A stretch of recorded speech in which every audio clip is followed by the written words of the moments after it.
नमस्कार साथियों, स्वागत है आप सभी लोगों का कैरियर इंडिया एजुकेशन में।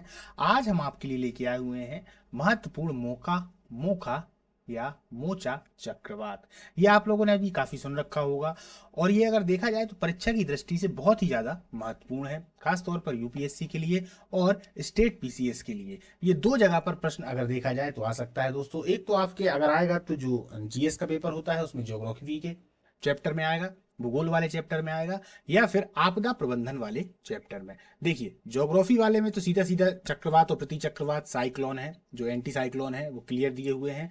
और आपदा और प्रबंधन से इसलिए जुड़ा हुआ है क्योंकि इसके बाद कुछ आपदाएं भी आती हैं जिस पर सरकार अपना ध्यान देती है। तो ये दोनों ही रूप से अगर देखा जाए तो बेहद महत्वपूर्ण है। तो चलिए हम समझते हैं क्या है मौका मोखा चक्रवात, और अपन देखेंगे चक्रवात और प्रति चक्रवात ये आते क्यों हैं, और एक ही क्लास में पूरे कंसेप्ट को क्लियर करते हैं। चलिए चालू करते हैं।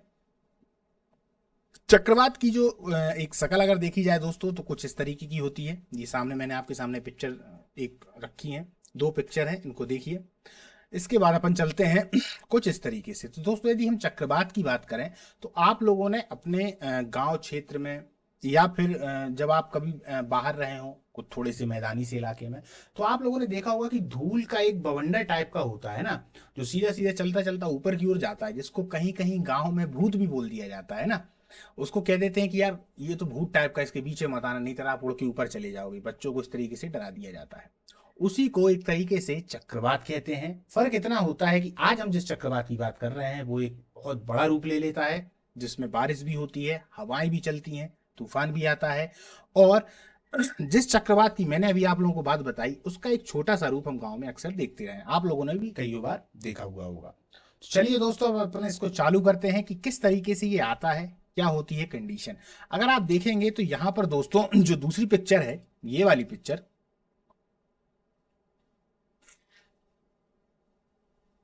अगर आप इस वाली पिक्चर पर गौर करें दोस्तों, इस तरीके से आप देखेंगे तो बहुत सारे पेड़ों को भी वो उखाड़ कर ले जाता है। ये काफी भयानक होता है।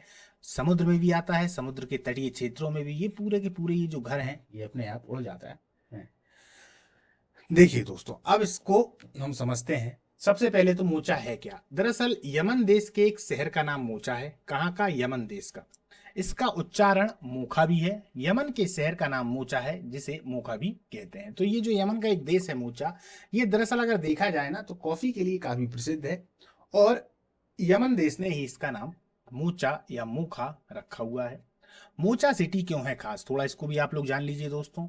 वनडे एग्जाम के लिए भी खास है, और जब आप इसका जो आंसर लिखेंगे, आंसर राइटिंग करेंगे, उसके लिए भी खास है। तो यमन का जो मोचा शहर है कॉफी बिजनेस के लिए बहुत विख्यात है। किसके लिए विख्यात है? तो कॉफी के बिजनेस के लिए विख्यात है। क्लियर है। तूफानों के नाम कौन देता है? अब प्रश्न ये है कि इसका नाम जो मोचा है, मोखा है, वह देता कौन है? आप लोगों ने देखा होगा कभी कभार इनके अलग अलग नाम आते हैं। कभी इनका नाम ताउते हो जाता है, कभी इनका नाम यदि हम देखें तो गुलाब हो जाता है, कहीं कहीं इनका नाम दया भी हो जाता है। ये नाम देता कौन है, चलिए समझते हैं। संयुक्त राष्ट्र ने इसके लिए अलग अलग पैनल तैयार किए हुए हैं। हर पैनल में कुछ देश शामिल होते हैं जो तूफान के नाम तय करते हैं। ऐसे कितने पैनल हैं दोस्तों? 6। 6 पैनलों में से एक पैनल जो है वो हिंद महासागर का भी है। क्लियर है। अगर आप लोग नोट नहीं करते हैं तो नोट भी करते जाइएगा दोस्तों, क्योंकि बहुत सारी बातें ऐसी होंगी जो मैं आपको बताऊंगा। क्लियर है। तो उनको भी नोट करना, और साथ साथ में इसका जो पीडीएफ है वो तो आपको टेलीग्राम से जुड़ते ही मिल जाएगा।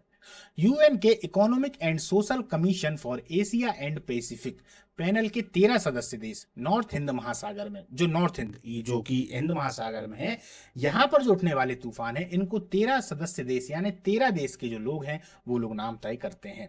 13 देशों के एक पैनल में। अब आप इनके नाम याद रख लीजिए। Bharat, Pakistan, Oman, Sri Lanka, Bangladesh, Myanmar, Maldives, Thailand, Iran, Qatar, Saudi Arab, संयुक्त अरब अमीरात और यमन शामिल हैं। तो इस बार दोस्तों जो नंबर था वो किसका था? यमन का था। इसीलिए यमन ने इनके नाम को एक तरीके से देखा जाए तो नाम दिया हुआ है। अब दिमाग में एक प्रश्न आ रहा होगा कि इन 13 देशों में ऐसा क्यों नहीं होता कि भाई यदि बंगाल की खाड़ी से उठ रहा है, अरब सागर से उठ रहा है तो हम ही दे दें।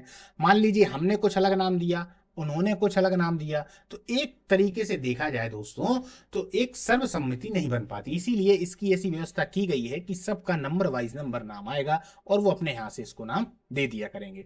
तो ये कोई ज्यादा विवाद वाली बात नहीं है, इसको आप लोग समझ गए होंगे। क्लियर है? तो तूफानों के नाम कौन देता है, ये क्लियर हुआ। चलिए आगे चलते हैं। Cyclone mocha explain. अब इसको हम देखते हैं कि इसमें हुआ क्या है।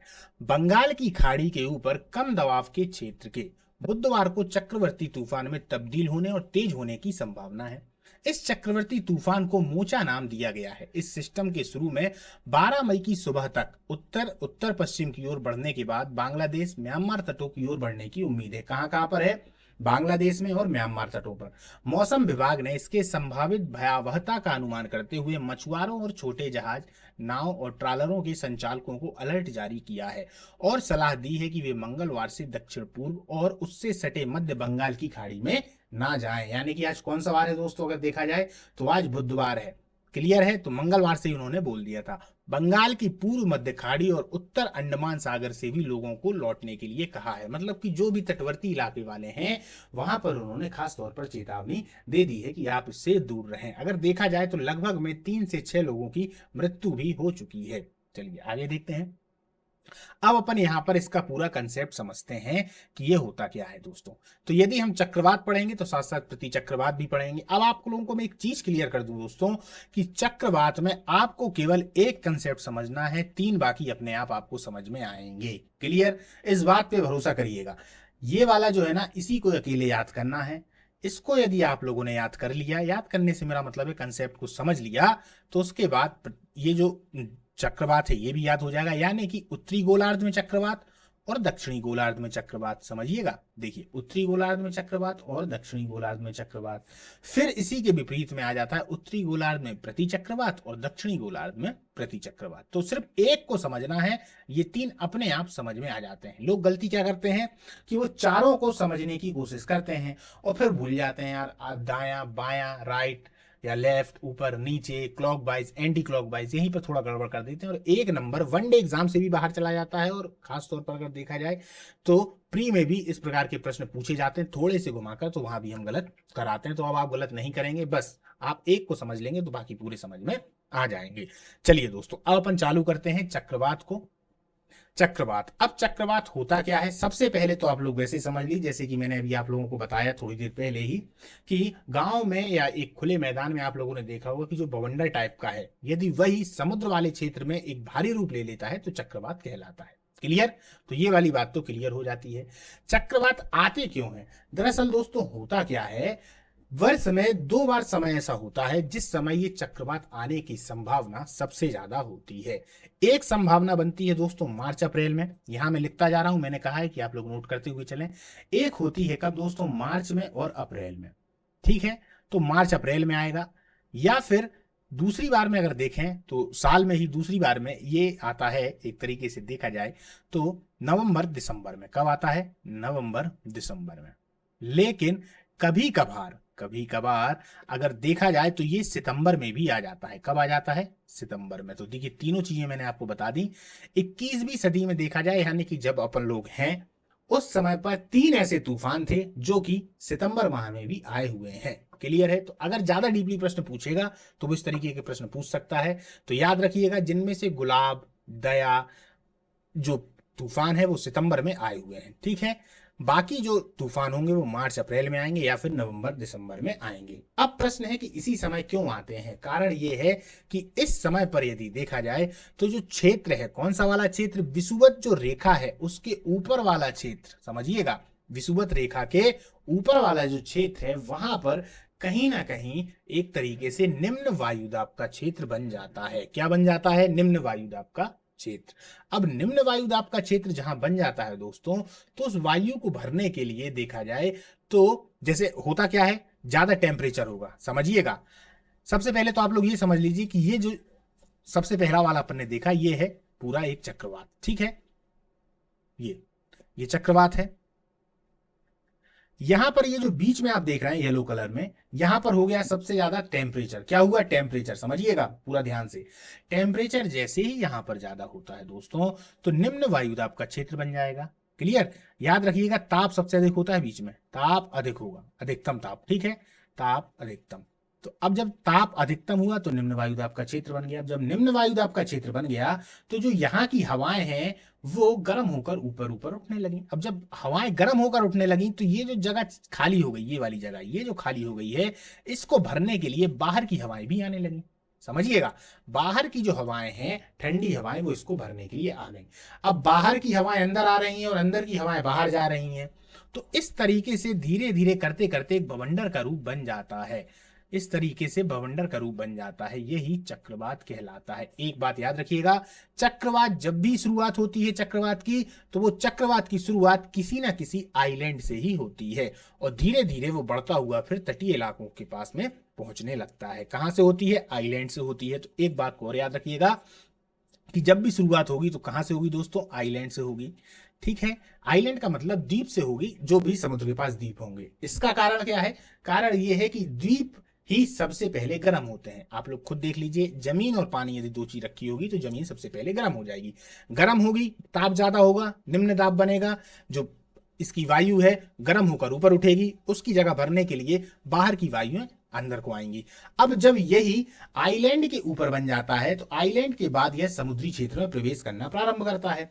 समुद्र में जैसे ही ये प्रवेश करेगा तो ये गोल गोल घूमता हुआ, अगर इसको देखें तो ये वी शेप के आकार का इस तरीके का होता है दोस्तों। तो ये प्रश्न भी आता है, इसको भी याद रखिएगा कि चक्रवात किस शेप में होता है, तो वी आकार में होता है। कहीं कहीं इसको अंडा आकार भी कह देते हैं, तो अंडाकार भी याद रखें और वी आकार को भी आप लोग याद रखें।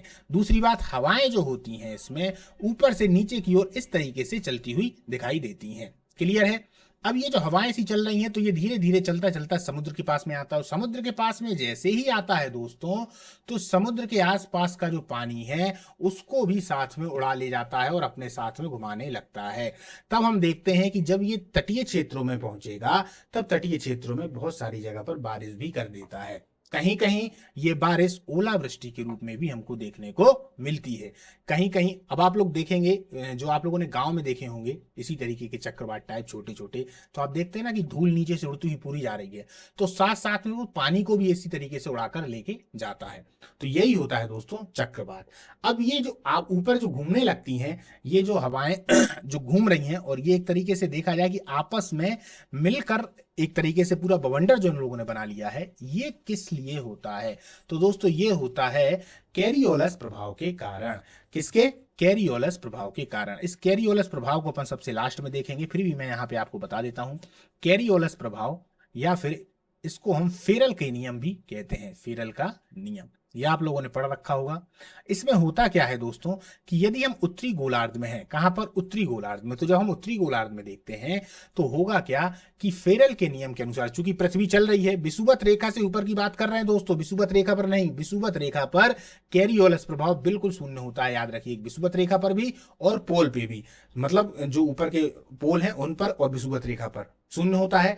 लेकिन जैसे ही हम इसके थोड़े ऊपर आगे बढ़ते हैं तो ये सबसे ज्यादा होने लगता है। तो कैरियोलस प्रभाव के कारण होगा क्या कि जब हम उत्तरी गोलार्ध में रहेंगे तो जो पवनें होंगी वो दाईं ओर हो जाती हैं। कहां पर हो जाती हैं? दाईं ओर, यानी दाईं ओर से बाईं ओर की ओर चलेंगी। और जब दक्षिणी गोलार्ध में हम रहते हैं तो ये बाईं ओर से दाईं ओर की ओर चलेंगी। तो हम जब इसका चित्र बनाते हैं, हम देखते हैं, तब जब हम चक्रवात की बात करते हैं तो वह उत्तरी गोलार्ध में, यदि मैं 4 भागों में बांट दूं दोस्तों, कितने भागों में? 4 भागों में बांट दूं, तो उत्तरी गोलार्ध एक यहां बना दिया, एक यहां बना दिया, एक यहां बना दिया और एक यहां बना दिया। इन दोनों को आप भूल जाए, इन दोनों की बात अपन प्रति चक्रवात में करेंगे। इन दोनों को देखा जाए तो ऊपर जो चक्रवात बनेगा, विषुवत रेखा के ऊपर की बात चल रही है, यानी कि उत्तरी गोलार्ध में जो चक्रवात बनेगा उसमें जो हवाओं की दिशा होगी वह एंटी क्लॉकवाइज होगी, यानी घड़ी की सुइयों की विपरीत दिशा। घड़ी की सुइयों की विपरीत दिशा, सुइयों की विपरीत दिशा। क्लियर? और जो दक्षिणी गोलार्ध में बनेगा दोस्तों विषुवत रेखा के इस तरफ में, तो वो वाला जो होगा वो होगा क्लॉकवाइज, यानी घड़ी की सुइयों की दिशा में। यहां पर आप देखेंगे, समझ में आएगा, घड़ी की सुइयों की दिशा में, घड़ी की सुइयों की दिशा में। बस ये वाले कंसेप्ट को आप लोग बिल्कुल नहीं भूलें, क्योंकि 1 नंबर का प्रश्न यहीं से आता है। साथ साथ में जब आप मेंस में लिखेंगे तो इसको भी मेंशन करेंगे। क्लियर है? तो ये वाली चीज तो आपको समझ में आ गई कि दक्षिणी गोलार्ध में कैसा होगा, और एक तरीके से देखा जाए तो उत्तरी गोलार्ध में कैसा होगा। एक बात और याद रखें दोस्तों कि चक्रवात को हम टी स्केल से नापते हैं। किस में नापते हैं? टी स्केल से नापते हैं। और इसकी जो गति होती है वो हम नॉट में नापते हैं। किस में नापते हैं? नॉट में। नॉट उसी को कहते हैं जिससे हम समुद्र की जो जहाज होते हैं उनकी गति को भी नापते हैं। तो नॉट में हम गति को नापेंगे। किस स्केल से नापेंगे? तो टी स्केल से नापेंगे। इन दोनों बातों को भी आप लोग ध्यान रखें, नहीं है तो आप लोग नोट भी करते हुए चलिएगा। इसके अलावा दोस्तों चक्रवात के जो बीच का होता है, जहां पर यदि देखा जाए तो निम्न वायुदाब होता है, उच्च ताप होता है, जो मेन सेंटर की बात होती है, ये जो बीच की बात है इसको चक्रवात की आंख कहा जाता है। क्या कहा जाता है? चक्रवात की आंख। तो यहां से 3 बातों को भी आप लोग याद रखिएगा। चलिए, तो ये तो हमें समझ में आ गया। अब हम देख लेते हैं थोड़ा प्रति चक्रवात को। प्रति चक्रवात में क्या होता है दोस्तों? ये प्रति चक्रवात है एंटी साइक्लोन। हमने चक्रवात में एक चीज पे और देखा कि हवा केंद्र से अंदर की ओर आती है, यानी केंद्र में अंदर की ओर आएगी हवा। ये देखिए, अगर देखें तो हवा अंदर की ओर आती है। ये जो आप तीर के निशान देख रहे हैं यहां से आपको समझ में आएगा। ये तीर के निशान जो है एकदम अंदर की ओर आ रही है, ठीक है ना? ये बना हुआ है। क्लियर? दूसरी बात इसमें होगा क्या? भयानक तूफान, बारिश होगी, कहीं कहीं ओलावृष्टि भी होगी, आसपास के पेड़ वगैरह उड़ जाएंगे। ज़्यादा तेज गति में होगा तो वाहनों को भी उड़ा ले जाएगा, और ज़्यादा तेज गति में होगा तो जो घर वगैरह होंगे उनकी छतें भी उड़ जाएंगी। तो एक तरीके से तबाही जैसा मंजर इसमें आता है जब इसकी स्पीड जो है वो ज़्यादा हो जाती है। अब हम प्रति चक्रवात को देखते हैं। प्रति चक्रवात में क्या होता है दोस्तों? हवाएं केंद्र से बाहर की ओर जाएंगी। कहाँ जाएंगी? बाहर की ओर। तो यहां पर यदि आप देखेंगे तो ये बाहर की ओर जा रही हैं। कैसी जा रही हैं? बाहर की ओर जा रही हैं। क्लियर है? और इसमें मौसम साफ रहेगा। अब ये बात समझ में नहीं आती कि मौसम साफ क्यों रहेगा। देखिए, इसमें मौसम साफ रहता है इस कारण से कि जब हवाएं केंद्र से बाहर की ओर जाती हैं तो बाहर जाने के बाद वो एक तरीके से आसमान में ही कहीं ना कहीं ऊपर चली जाती हैं। तो जब आसमान में ऊपर चली जाएंगी दोस्तों तो अपने आप आसमान पूरा खुल जाता है, नीले कलर का आसमान दिखने लगता है। तो ये कोई कंसेप्ट इतना खतरनाक नहीं है। चक्रवात को हम समझ गए, और प्रति चक्रवात में हवाएं एकदम से बाहर की ओर चली जाती हैं, और बाहर की ओर चले जाने के बाद में मौसम जो है वो साफ होने लगता है। अब इसमें समझने वाली बात क्या है कि जब हम प्रति चक्रवात की बात उत्तरी गोलार्ध में करेंगे तो वह क्लॉकवाइज घूमेगा। कैसा घूमेगा? क्लॉकवाइज। क्लॉकवाइज का मतलब क्या हो गया? घड़ी की सुइयों की दिशा में। देखिए, ये इस तरीके से जा रहा है ना, ये जा रहा है इस तरीके से, देखिए ये इस तरीके से, तो ये क्लॉकवाइज हो जाएगा। और वहीं दक्षिणी गोलार्ध की यदि हम बात कर लें तो एंटी क्लॉकवाइज हो जाता है। कैसा हो जाता है? Anti clockwise. बाकी अगर इसके बीच की हम बात करेंगे तो उच्च वायुदाब रहेगा। क्या होगा? उच्च वायुदाब रहेगा। क्लियर है? तो उच्च वायुदाब आप लोग याद रखेंगे, और अगर देखा जाए तो क्लॉकवाइज रहेगा, और ये एंटी क्लॉकवाइज रहेगा। अब इनको याद करने की दोस्तों ट्रिक, फिर से अपन पीछे आते हैं। इतना याद रखें कि प्रति चक्रवात में मौसम साफ रहेगा, चक्रवात में तूफान आएगी, बारिश आएगी। अब इनको याद करने की ट्रिक, आपको सिर्फ एक को याद रखना है। किसको याद रखना है? एक को। अगर आप लोगों ने एक को याद रख लिया, यानी चक्रवात को, जो कि उत्तरी गोलार्ध में जहां पर एंटी क्लॉकवाइज है, तो उसके बाद में आप समझ जाएंगे कि इसके विपरीत में क्या आ गया? क्लॉकवाइज आ गया। अब जब इसके विपरीत में क्लॉकवाइज आ गया तो इसी के जस्ट आप अपोजिट कर देंगे उस तरफ में, तो आप समझ जाएंगे कि ऊपर क्लॉकवाइज आ गया यानी उत्तरी गोलार्ध में, नीचे क्या आ गया? एंटी क्लॉकवाइज आ गया। तो ये वाला आपका कंसेप्ट तो क्लियर हो गया, इसमें कोई समस्या नहीं है। चक्रवात में अगर देखा जाए तो अंदर निम्न वायुदाब होगा, और जो प्रति चक्रवात होंगे अंदर उच्च वायुदाब होगा। और निम्न वायुदाब और उच्च वायुदाब का जो कंसेप्ट है, जो बचपन से आपके लिए क्लियर है कि हवाएं किस ओर से किस ओर चलती हैं, ये बात आप जानते ही हैं। इसी कारण उच्च वायुदाब होने पर प्रति चक्रवात में हवाएं बाहर की ओर चली जाती हैं, और उसमें हवाएं अंदर की ओर आने लगती हैं। तो ये भी आपका क्लियर हो गया। चलिए, दोनों चीजें अपनी क्लियर हो जाती हैं। उम्मीद है आप लोगों को समझ में आया होगा। अब अपन आगे चलते हैं, थोड़ा और इनके बारे में समझते हैं। देखिए, चक्रवात, प्रति चक्रवात, इनकी उत्पत्ति विभिन्न प्रकार की वायु राशियों के मिश्रण के फलस्वरूप वायु की तीव्र गति से ऊपर उठकर बवंडर का रूप धारण करने से होती है। क्लियर है? चक्रवात केंद्र में कम दाब की स्थापना होने पर बाहर की ओर से दाब बढ़ेगा। इस अवस्था में हवाएं बाहर से भीतर की ओर चलती हैं। इसे ही चक्रवात कहा जाता है। निम्न दाब के चारों ओर तरफ पवनों का परिक्रमण चक्रवाती परिसंचरण कहलाता है। निम्न दाब क्षेत्र पर वायु अभिसारित होगी और ऊपर उठेगी। ये किसकी कहानी कंडीशन है? चक्रवात की। चक्रवात में वायु चलने की दिशा उत्तरी गोलार्ध में घड़ी की सुइयों के विपरीत। एक चीज याद हो गई तो बाकी सब याद हो गए। विपरीत। और दक्षिणी गोलार्ध में घड़ी की सुइयों की दिशा में होती है। टॉर्नेडो, हरिकेन, टाइफून चक्रवात के ही उदाहरण होते हैं। क्लियर है? अब ये अपन को ही पढ़ेंगे। प्रति चक्रवात। जब केंद्र में दाब अधिक होता है तो केंद्र से हवाएं बाहर की ओर चलती हैं, इसे ही प्रति चक्रवात कहेंगे। यानी उच्च वायु दाब क्षेत्र के चारों तरफ पवन का परिक्रमण प्रति चक्रवर्ती परिसंचरण कहा जाता है। उच्च दाब क्षेत्रों में वायु का अवतलन होगा और धरातल पर अपसारित होंगी। इसमें वाताग्र का अभाव होता है। इंपॉर्टेंट लाइन दोस्तों, प्रति चक्रवात में वायु की दिशा उत्तरी गोलार्ध में घड़ी की सुइयों के अनुकूल और दक्षिणी गोलार्ध में घड़ी की सुइयों के विपरीत हो जाती है। ये कंसेप्ट आप लोग पहले ही क्लियर कर चुके हैं, जिसको किताबी भाषा में यहां पर समझाया गया है। चलिए आगे चलते हैं। अब देखते हैं टॉर्नेडो व तड़ित झंझा, इसको तड़ित झंझा भी कहा जाता है। ये उन चक्रवातों के नाम हैं दोस्तों। जैसे कि अभी हमने मोखा के बारे में पढ़ा कि मोखा कहां से आया, कैसा आया, क्यों आया। अब ये टॉर्नेडो तड़ित झंझा है जो कि वहां पर आते ही रहते हैं। थोड़ा थोड़ा देखते हैं इनको। टॉर्नेडो यह भयंकर विध्वंसक अल्पकालीन स्थानीय तूफान है। अपेक्षाकृत कम क्षेत्रफल तक ही सीमित होता है, यानी इसका क्षेत्रफल तो कम होगा। तड़ित झंझा उष्ण आर्द्र दिनों में, देखिए एक मिनट,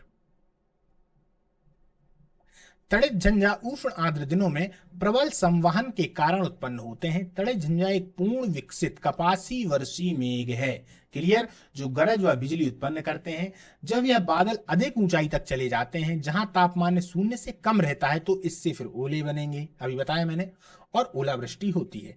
कम होने पर तड़ित झंझा धूल भरी आंधी बन जाते हैं, जिसके कारण बादलों का आकार बढ़ता है और यह अधिक ऊंचाई तक पहुंचते हैं। इसके कारण वर्षा होती है, भयानक रूप में हो जाती है। क्लियर है? तो ये है टॉर्नेडो, ये काफी भयानक हो जाते हैं दोस्तों, है ना। आगे चलते हैं। इसमें केंद्र पर अत्यंत कम वायुदाब होता है और यह व्यापक रूप से भयंकर विनाशकारी होते हैं। यही परिघटना टॉर्नेडो कहलाती है। क्लियर? टॉर्नेडो सामान्यतः मध्य अक्षांशों में होते हैं। समुद्र पर टॉर्नेडो को जल स्तंभ कहते हैं। यह जल एवं स्थल दोनों में उत्पन्न होते हैं। इसमें स्थलीय हवाओं का वेग सुनिए 325 किलोमीटर प्रति घंटा होता है। जैसा कि मैंने आपको बताया कि इनकी जो गति है वो नोट में नापी जाती है। नोट में इन्होंने यहां पर बताया है कि कितने किलोमीटर प्रति घंटे के हिसाब से है। तो यदि 325 को हम नोट में बदलने की कोशिश करेंगे दोस्तों, तो एक नोट बराबर होता है 1.8 किलोमीटर। एक नॉट बराबर 1.8 किलोमीटर। तो यदि आप इसमें 1.8 का भाग दे देंगे तो आपको नॉट में निकल आएगा। क्लियर है?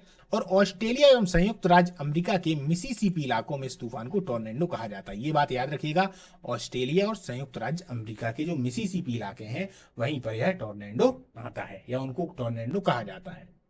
हरिकेन क्या है? अटलांटिक महासागर में उठने वाली तथा पश्चिमी द्वीप समूह के चारों ओर चलने वाले भयंकर चक्रवर्ती तूफान है। इनकी गति 121 किलोमीटर प्रति घंटा होती है। क्लियर है? टाइफून को थोड़ा देख लिया जाए। प्रशांत महासागर में उठने वाली तथा चीन सागर में चलने वाली वक्रगामी कटिबंध चक्रवात को टाइफून कहते हैं, जिसकी गति 160 किलोमीटर प्रति घंटा होती है। क्लियर? तो हमने हरिकेन को देखा, टाइफून को देखा, टॉर्नेडो को देखा। ये सभी तूफान हैं दोस्तों, और जब ये आते हैं तो उसके बाद में यहाँ पर इनका जो नाम है वह अलग तरीके से हो जाता है। हम थोड़ा कोरियोलस बल को और पढ़ लेते हैं दोस्तों। ये क्या है? कोरियोलस प्रभाव पृथ्वी के घूर्णन के कारण अपनी मूल दिशा में विक्षेपित हो जाता है। इसे ही कोरियोलस बल कहते हैं। इसका नाम फ्रांसीसी वैज्ञानिक के नाम पर पड़ा जिसने सबसे पहले इस बल के प्रभाव का वर्णन किया। कब किया है? 1844 में। इस बल के प्रभाव से उत्तरी गोलार्ध में पवनें दाहिनी ओर और दक्षिणी गोलार्ध में अपनी बाईं ओर मुड़ जाती हैं। आपको कुछ नहीं करना है, जब आप अपने मोबाइल को देख रहे हैं तो आप समझ लीजिए कि आप उत्तरी गोलार्ध में हैं और आप सीधे हाथ से अपना अधिकतम काम करते हैं। तो याद रखिए कि पवनें उत्तरी गोलार्ध में दाहिनी ओर मुड़ जाती हैं। क्लियर? इसी के विपरीत में बाकी सब चीजें हैं। एक चीज याद रखना है बस, दाहिना। कब? जब आपने अपना मोबाइल पकड़ रखा है और आप उत्तरी गोलार्ध में हैं। एक को पकड़ लिया तो बाकी सब याद हो जाते हैं। क्लियर है? तो अपनी बाईं ओर मुड़ जाती हैं। इस विषय को फेरेल नामक वैज्ञानिक ने सिद्ध किया था, इसलिए इसे फेरेल का नियम कहते हैं। इसे बाइज बेलेट नियम के द्वारा भी समझा जा सकता है। इसको बाइज बेलेट नियम के द्वारा भी समझते हैं, ये भी आ जाता है दोस्तों, तो याद रखिएगा। इस नियम के अनुसार यदि कोई व्यक्ति उत्तरी गोलार्ध में पवन की ओर पीठ करके खड़ा है, जैसे अभी मैंने आपको मोबाइल का उदाहरण दिया, तो आप खड़े हो जाइए, तो उच्च दाब उसके दाएं और निम्न दाब उसके बाईं ओर होगा। उच्च दाब उसके दाएं यानी कि जो सीधा हाथ है उस ओर होगा, और निम्न दाब उसके बाईं ओर होगा। दक्षिणी गोलार्ध में स्थिति इसके ठीक विपरीत होगी। कॉरियोलस बल अक्षांश के कोण के सीधा समानुपात में बढ़ता है। यह ध्रुवों पर सर्वाधिक और विषुवत व्रत पर अनुपस्थित होता है। क्लियर है? विषुवत व्रत यानी जो उसकी बीच वाली रेखा है उस पर यह नहीं होता, ध्रुवों पर सर्वाधिक होता है। यानी ध्रुवों पर पवनों की दिशा में अधिकतम विच्छेद और विषुवत रेखा पर पवनों की दिशा में कोई भी विक्षेप नहीं होता। कॉरियोलस बल दाव प्रवणता के समकोण पर कार्य करता है। दाव प्रवणता बल समदाब रेखाओं के समकोण पर होता है। जितनी दाव प्रवणता अधिक होगी, पवनों का वेग उतना ही अधिक होगा, पवन की दिशा उतनी ही अधिक विक्षेपित भी होगी। इन दो बलों को एक दूसरे से समकोण पर होने के कारण निम्न दाब क्षेत्र में पवनें इसी के इर्द गिर्द बहती हैं। तो ये था दोस्तों पूरा अपना कॉरियोलस बल, फेरेल का नियम, बाइंज बेलेट का नियम। क्लियर है? तो उम्मीद है दोस्तों आप लोगों को चक्रवात प्रति चक्रवात समझ में आए होंगे। मोखा पर भी अपन ने डिस्कशन कर लिया है। ठीक है, चलिए दोस्तों, तो मिलते हैं अगली बार किसी नई क्लास में।